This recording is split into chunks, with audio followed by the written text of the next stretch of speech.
नमस्कार, आप देख रहे हैं प्रदेश का सबसे भरोसेमंद news channel India news Uttar Pradesh Uttarakhand. मैं हूं आपके साथ नलिनी पांडे। बड़ी खबर के साथ बुलेटिन की शुरुआत करेंगे। इस वक्त की बड़ी खबर झांसी से मिल रही है। पिलर से टकराकर युवक की मौत का मामला है और गुटखा फेंकने बाहर निकला था युवक। हादसे की तस्वीर सीसीटीवी कैमरे में कैद हो गई है। बाराबंकी से मुंबई जा रहा था ये युवक। पुलिस ने शव को पोस्टमार्टम के लिए भिजवा दिया है। एक्सक्लूसिव खबर आपको बता रहे हैं, जहां पर पुलिस ने फिलहाल बताया जा रहा है कि अभी इस पूरे मामले को संज्ञान में ले लिया है। ये देखिए तस्वीरें, ये आप देख सकते हैं।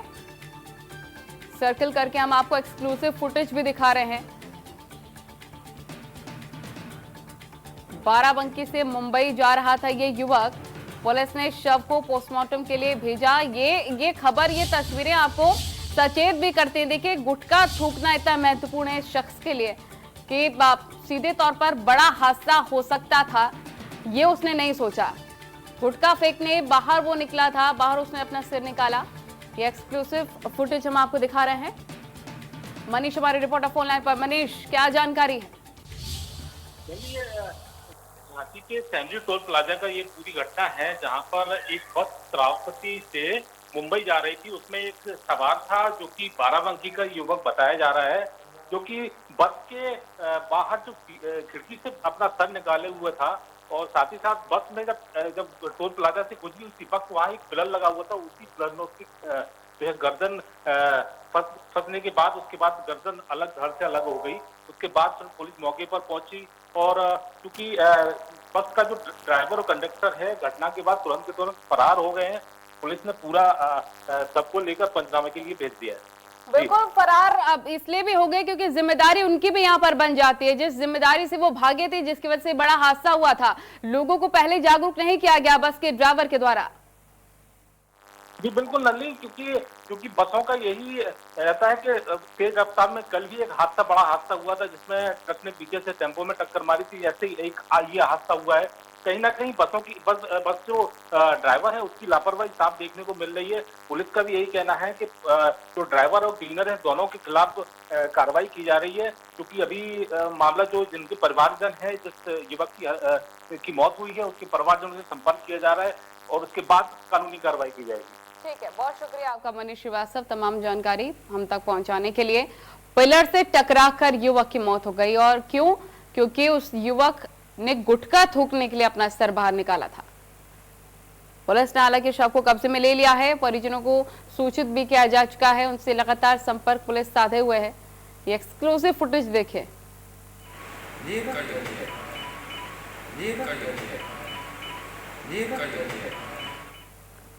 चलिए खबरों में आगे बढ़ेंगे। खबर लखनऊ से आपको बता दें, अभियंता दिवस पर कार्यक्रम का आयोजन किया गया है और उप मुख्यमंत्री केशव प्रसाद मौर्य ने इसकी कार्यक्रम में शिरकत की है और विश्वेश्वरैया द्वार का यहाँ शिलान्यास किया गया है। 1 करोड़ 9 लाख की लागत से बना है ये द्वार। उत्कृष्ट कार्य करने वाले अभियंता सम्मानित यहाँ पर किए गए हैं।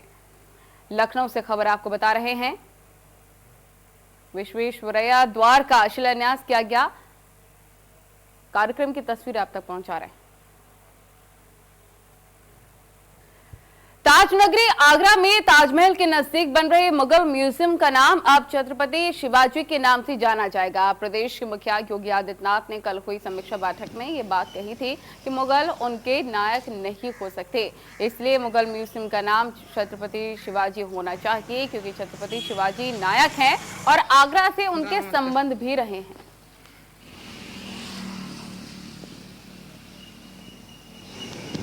ताजमहल के नजदीक बन रहे मुगल म्यूजियम का नाम अब छत्रपति शिवाजी म्यूजियम होने जा रहा है। कहीं ना कहीं मुख्यमंत्री योगी आदित्यनाथ ने कल जो समीक्षा बैठक की उसमें यह फैसला किया है कि आगरा में जो मुगल म्यूजियम बन रहा है उसका नाम छत्रपति शिवाजी म्यूजियम रखा जाएगा। कहीं ना कहीं मुख्यमंत्री ने कहा कि मुगल उनके नायक नहीं हो सकते हैं, छत्रपति शिवाजी जरूर नायक हो सकते हैं। Sanjay Singh, India News, Agra. छत्रपति शिवाजी होगा म्यूजियम का नाम। एक बड़ा फैसला यहाँ पर लिया गया है। हालांकि अब इस पर सियासत भी काफी तेज होती हुई नजर आ रही है। आपको बता दें, विपक्ष लगातार इस मुद्दे पर सरकार को घेरने में लगा हुआ है। विपक्ष का सीधे तौर पर कहना है कि आपने इन 3 सालों में सिर्फ नाम बदले हैं, विकास के कोई कार्य नहीं किए गए हैं। और लगातार विपक्ष से भी ये सवाल पूछा जा रहा है कि आखिर आपको शिवाजी के, छत्रपति शिवाजी के नाम से तकलीफ है या फिर म्यूजियम बनने से? क्या भी एक वाद विवाद की स्थिति होती हुई नजर आ रही है।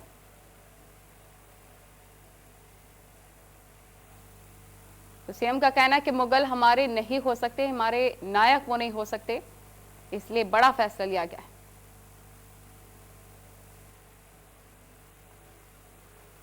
वहीं हमीरपुर के थाना कस्बा राठ इलाके में राष्ट्रीय किसान मोर्चा संगठन के लोगों ने सड़क पर उतरकर सरकार के विरोध में प्रदर्शन किया है। इसके साथ ही प्रदेश सरकार के खिलाफ जमकर नारेबाजी भी की है। किसानों ने फ्री बिजली पाने की मांग करते हुए अध्यादेश वापस लेने की मांग की है और प्रदर्शन कर रहे किसानों ने एसडीएम राठ को ज्ञापन भी सौंपा है। इस दौरान बीजेपी विधायक मनीषा अनुरागी का पुतला भी दहन किया गया है।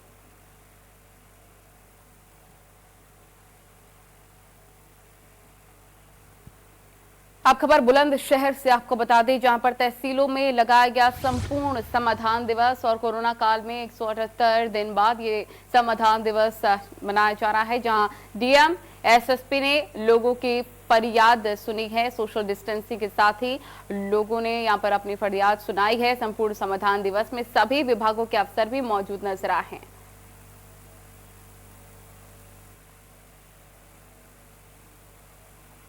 खबर गोंडा से आपको बता देते हैं, जहां पर डिस्ट्रिक्ट कोर्ट के 4 कर्मचारी कोरोना पॉजिटिव बताए जा रहे हैं और कोरोना संक्रमण से कचहरी परिसर में हड़कंप मच चुका है। 24 घंटे के लिए बंद की गई डिस्ट्रिक्ट कोर्ट। जरूरी मामलों की जो वीडियो कॉन्फ्रेंसिंग है उसके जरिए सुनवाई होगी और कचहरी परिसर को सील करके सैनिटाइज करने का आदेश जारी कर दिया गया है। डिस्ट्रिक्ट जज संजय शंकर पांडे ने इसको लेकर बड़े आदेश जारी कर दिए हैं।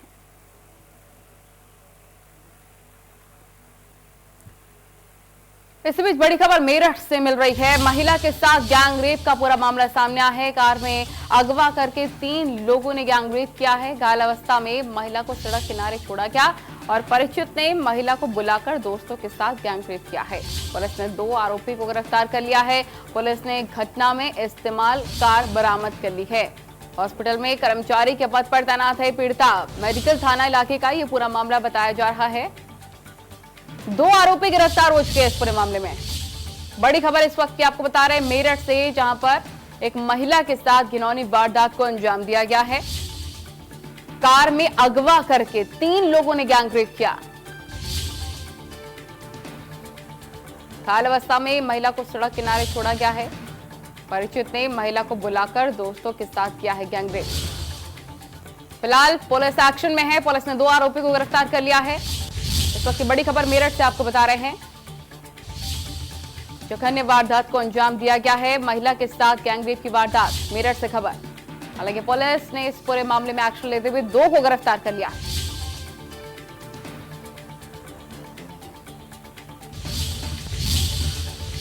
लोकसभा में रक्षा मंत्री राजनाथ सिंह इस बीच कुछ कह रहे हैं, सुनवाते हैं आपको। कि मैंने उनके अदम्य साहस, शौर्य और पराक्रम को महसूस भी किया है। आप जानते हैं कि कर्नल संतोष बाबू और उनके 19 वीर साथियों ने अपनी मातृभूमि की रक्षा करते हुए अपना सर्वोच्च बलिदान दिया है।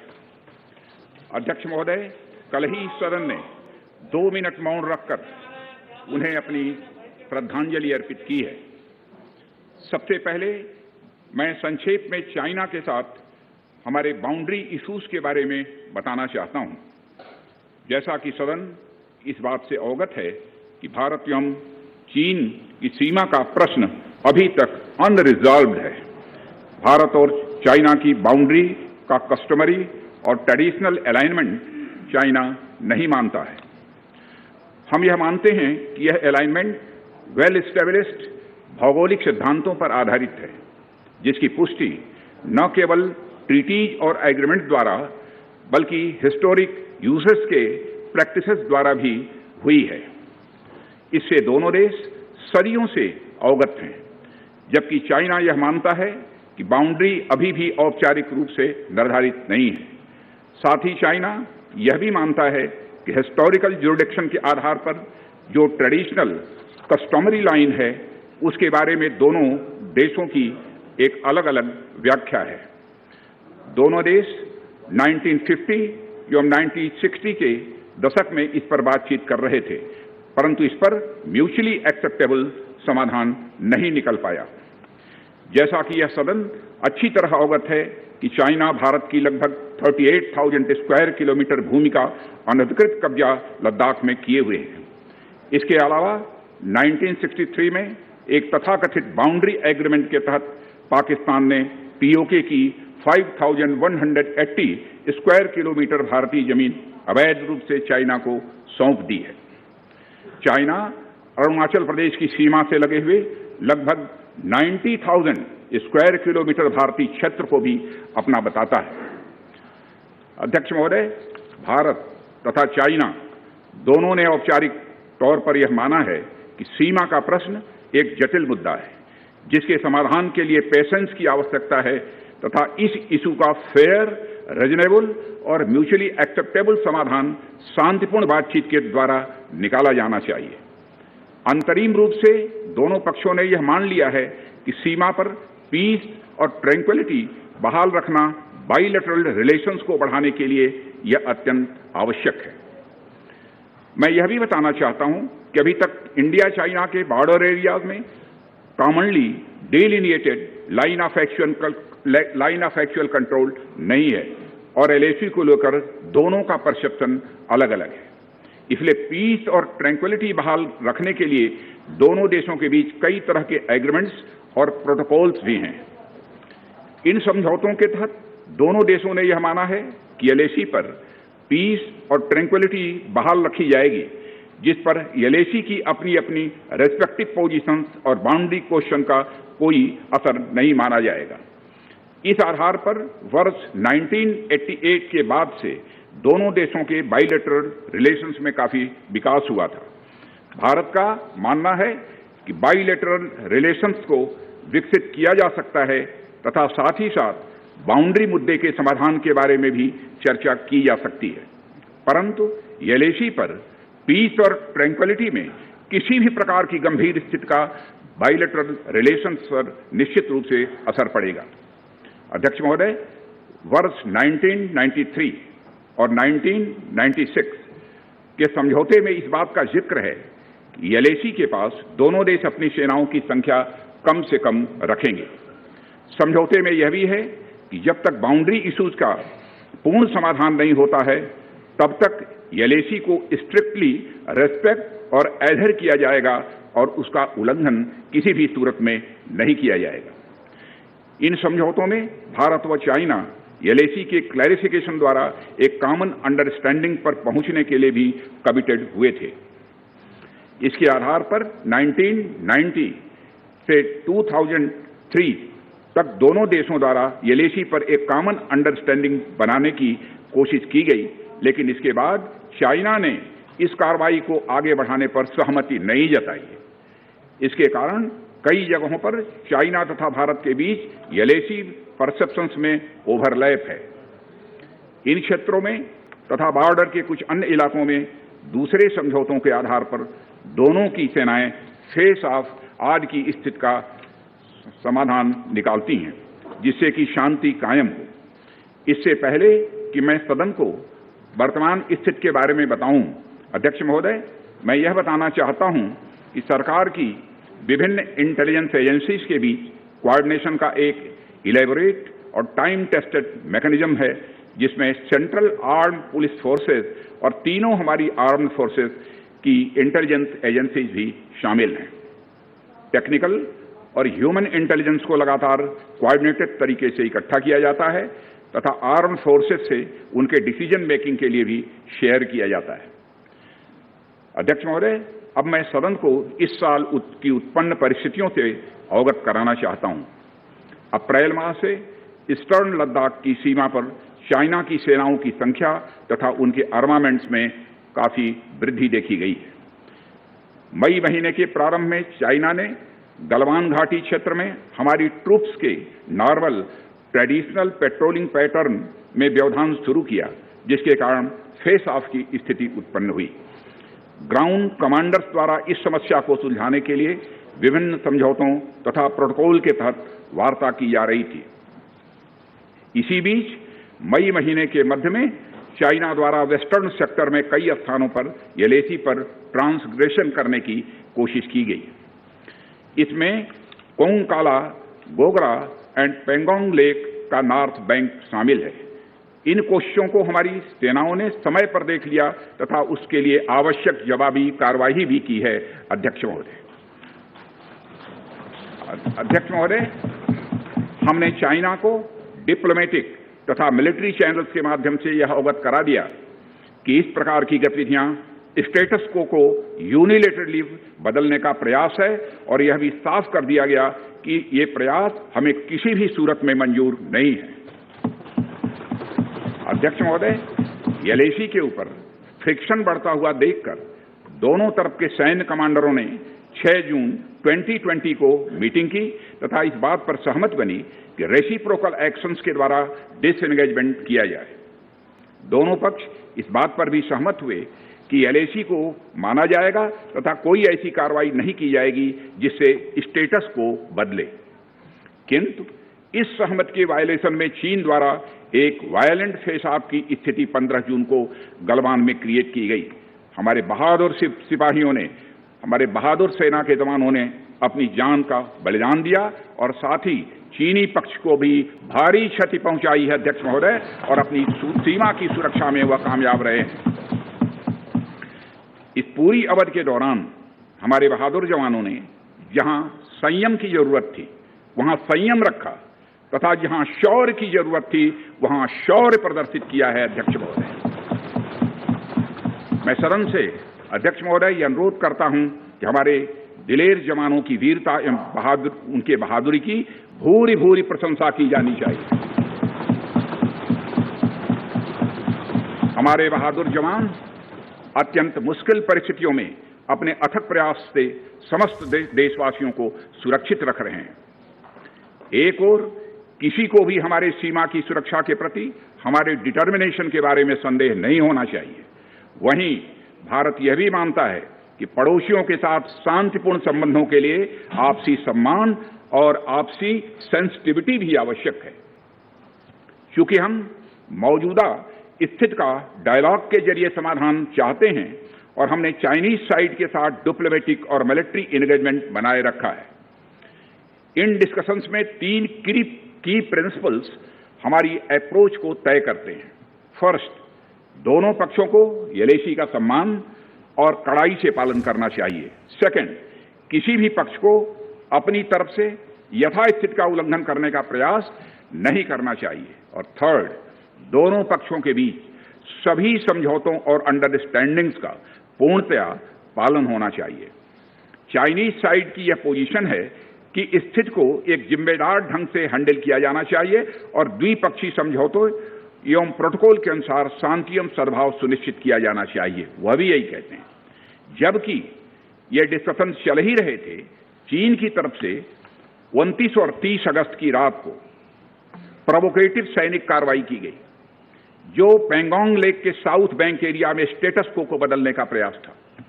लेकिन एक बार फिर हमारी आर्म फोर्सेस द्वारा टाइमली और फॉर्म एक्शंस के कारण उनके प्रयास विफल कर दिए।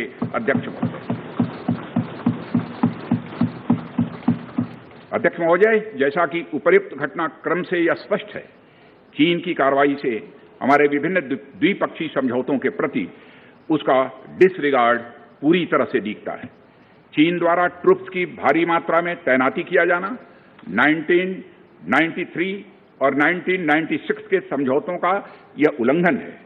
एलएसी का सम्मान करना और उसका कड़ाई से पालन किया जाना सीमा क्षेत्रों में शांति और सद्भाव का आधार है और इसे 1993 एवं 1996 के समझौते में स्पष्ट रूप से यह स्वीकार भी किया गया है। जबकि हमारी आर्म्ड फोर्सेस इसका पूरी तरह से पालन करती हैं। चाइनीज साइड की ओर से ऐसा नहीं हुआ है। उनकी कार्रवाई के कारण एलएसी के आसपास समय समय पर फेस ऑफ्स और फ्रिक्शंस भी पैदा हुए हैं। जैसा कि मैंने पहले भी उल्लेख किया, इन समझौतों में फेस ऑफ की स्थिति से निपटने के लिए विस्तृत प्रोसीजर्स और नॉर्म्स भी निर्धारित हैं।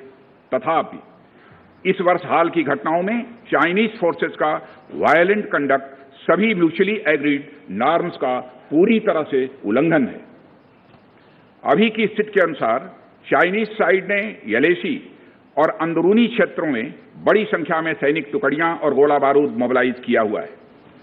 पूर्वी लद्दाख और गोगरा और कोंकला और पेंगोंग लेक का नॉर्थ और साउथ बैंक पर कई फ्रिक्शन एरियाज हैं। चीन की कार्रवाई के जवाब में हमारी आर्म्ड फोर्सेज ने भी इन क्षेत्रों में उपयुक्त काउंटर डिप्लॉयमेंट्स किए हैं अध्यक्ष महोदय, ताकि भारत के सिक्योरिटी इंटरेस्ट को पूरी तरह से सुरक्षित रखा जा सके।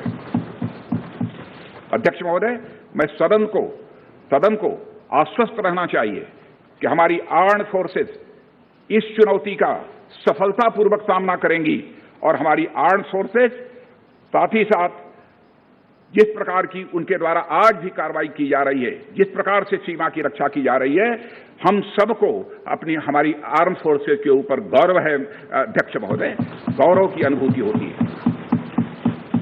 अभी जो स्थिति बनी हुई है उसमें सेंसिटिव ऑपरेशनल इश्यूज शामिल हैं, इसलिए मैं इस बारे में ज्यादा ब्यौरा का खुलासा यदि करना चाहूं तब भी नहीं कर सकता हूं अध्यक्ष महोदय, यह हमारी एक सीमा है और मैं आश्वस्त हूं यह सदन हमारी इस सेंसिटिविटी को भी समझेगा। और अध्यक्ष महोदय, मैं कोविड-19 के चैलेंजिंग समय में हमारी आर्म्ड फोर्सेस और आईटीबीपी के तेजी से डिप्लॉयमेंट हुई हैं और उनके प्रयासों को एप्रिशिएट किए जाने की जरूरत है। और यह इसलिए भी संभव हुआ है क्योंकि सरकार ने पिछले कुछ वर्षों में बॉर्डर इंफ्रास्ट्रक्चर के विकास को काफी अहमियत दी है। सदन को जानकारी है कि पिछले कई दशकों में चीन ने बड़े पैमाने पर इंफ्रास्ट्रक्चर एक्टिविटी शुरू की है, जिनसे बॉर्डर एरिया में उनकी डिप्लॉयमेंट क्षमता भी बढ़ी है।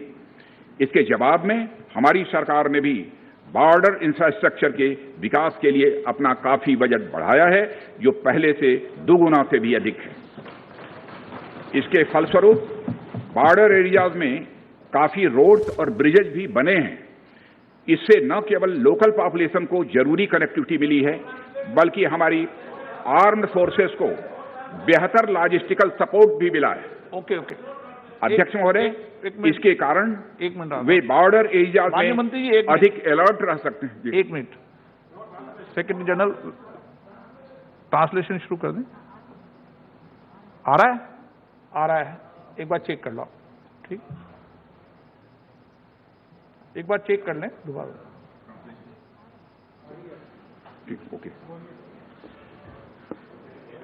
अध्यक्ष महोदय, इसके कारण वे बॉर्डर एरियाज में अधिक अलर्ट रह सकते हैं और जरूरत पड़ने पर बेहतर जवाबी कार्रवाई भी कर सकते हैं। आने वाले समय में भी सरकार इस उद्देश्य के प्रति पूरी तरह से कमिटेड रहेगी, यह मैं सदन को आश्वस्त करना चाहता हूं। आदरणीय अध्यक्ष महोदय, मैं इस बात पर बल देना चाहूंगा कि भारत हमारे बॉर्डर एरियाज में मौजूदा मुद्दों का हल शांतिपूर्ण बातचीत और कंसल्टेशन के जरिए किए जाने के प्रति कमिटेड है। इस उद्देश्य को पाने के लिए मैं अपने चाइनीज काउंटर पार्ट से 4 सितंबर को मॉस्को में मिला और उनसे हमारी इन डेप्थ डिस्कशन भी हुई।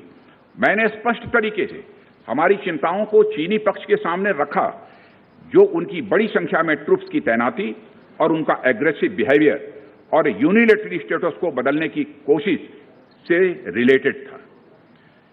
मैंने यह भी स्पष्ट किया कि हम इस मुद्दे को शांतिपूर्ण ढंग से हल करना चाहते हैं और हम चाहते हैं कि चीनी पक्ष हमारे साथ मिलकर काम करे।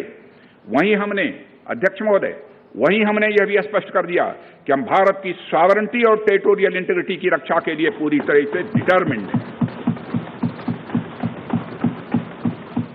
इसके बाद मेरे कोलीग विदेश मंत्री श्री जयशंकर जी भी 10 सितंबर को मॉस्को में चाइनीज विदेश मंत्री से मिले।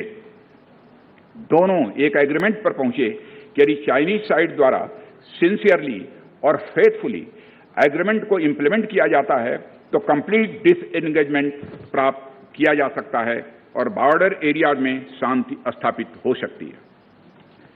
अध्यक्ष महोदय, जैसा कि सभी सम्मानित सदस्यों को जानकारी है कि बीते समय में भी चीन के साथ हमारे बॉर्डर एरियाज में लंबे स्टैंड ऑफ्स की स्थिति यह कई बार बनी है, जिसका शांतिपूर्ण तरीके से समाधान भी किया गया था। हालांकि इस वर्ष की स्थिति, चाहे वो ट्रूप्स की स्केल ऑफ इन्वॉल्वमेंट हो या फ्रिक्शन पॉइंट्स की संख्या हो, वह पहले से बहुत अलग है। फिर भी हम मौजूदा स्थिति के शांतिपूर्ण समाधान के लिए पूरी तरह से कमिटेड हैं।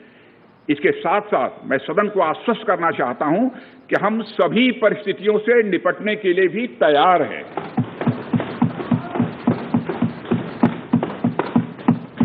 अध्यक्ष महोदय, इस सदन की एक गौरवशाली परंपरा रही है।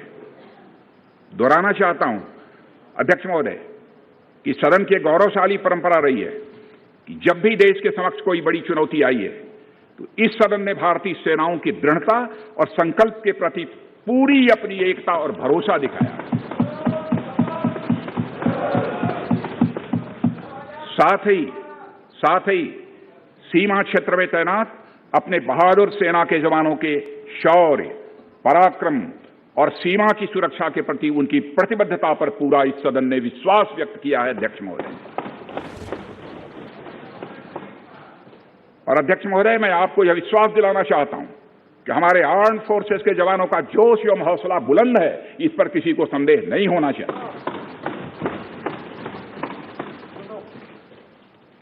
माननीय प्रधानमंत्री जी के बहादुर जवानों के बीच जाने के बाद हमारे कमांडर तथा जवानों में यह संदेश गया है कि देश के 130 करोड़ आदिवासी जवानों के साथ खड़े हैं। उनके लिए बर्फीली ऊंचाइयों के अनुरूप विशेष प्रकार के गर्म कपड़े, उनके रहने का स्पेशलाइज्ड टेंट तथा उनके सभी अस्त्र शस्त्र एवं गोला बारूद की पर्याप्त व्यवस्था की गई है। अध्यक्ष महोदय, हमारे जवानों का यह संकल्प सराहनीय है कि दुर्गम ऊंचाइयों पर जहां ऑक्सीजन की कमी है तथा तापमान शून्य से नीचे है, उनके उत्साह में कोई कमी नहीं आती है और वे सियाचिन, कारगिल और आदि ऊंचाइयों पर अपना कर्तव्य इतने वर्षों से लगातार निभाते आ रहे हैं। और अध्यक्ष महोदय, मुझे इस गौरवमयी सदन के साथ यह साझा करने में यह कतई संकोच नहीं है कि लद्दाख में हम एक चुनौती के दौर से गुजर रहे हैं और मैं इस सदन से यह आग्रह करना चाहता हूं कि हमें एक रेजोल्यूशन द्वारा पारित करना चाहिए कि हम अपने वीर जवानों के साथ कदम से कदम मिलाकर खड़े हैं। पूरा सदन अपने वीर जवानों के साथ कदम से कदम मिलाकर खड़ा है, जो कि अपनी जान की, अपनी जिंदगी की बगैर परवाह किए हुए देश की चोटियों की ऊंचाइयों पर विषम परिस्थितियों के बावजूद हमारी भारत माता की वह रक्षा करते हैं। यह समय है जब यह सदन अपने सशस्त्र सेनाओं के साहस और वीरता पर पूर्ण विश्वास जताते हुए उनको यह संदेश भेजे कि यह सदन और सारा देश सशस्त्र सेनाओं के साथ है, जो भारत की संप्रभुता और अखंडता की रक्षा में लगातार जुटे हुए हैं। इन्हीं शब्दों के साथ अध्यक्ष महोदय, मैं अपना निवेदन समाप्त करता हूं। आइटम नंबर 11, महासचिव।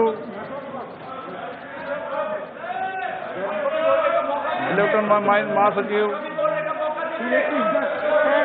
Sir, I am to lay the 8th and 9th reports Hindi and English. तो चीन पर रक्षा मंत्री जवाब दे रहे थे और साफ तौर पर आग्रह कर रहे थे कि हमारे जवानों के साथ, देश के जवानों के साथ पूरा देश खड़ा है। रुकेंगे छोटे से ब्रेक के लिए, खबरें लगातार जारी।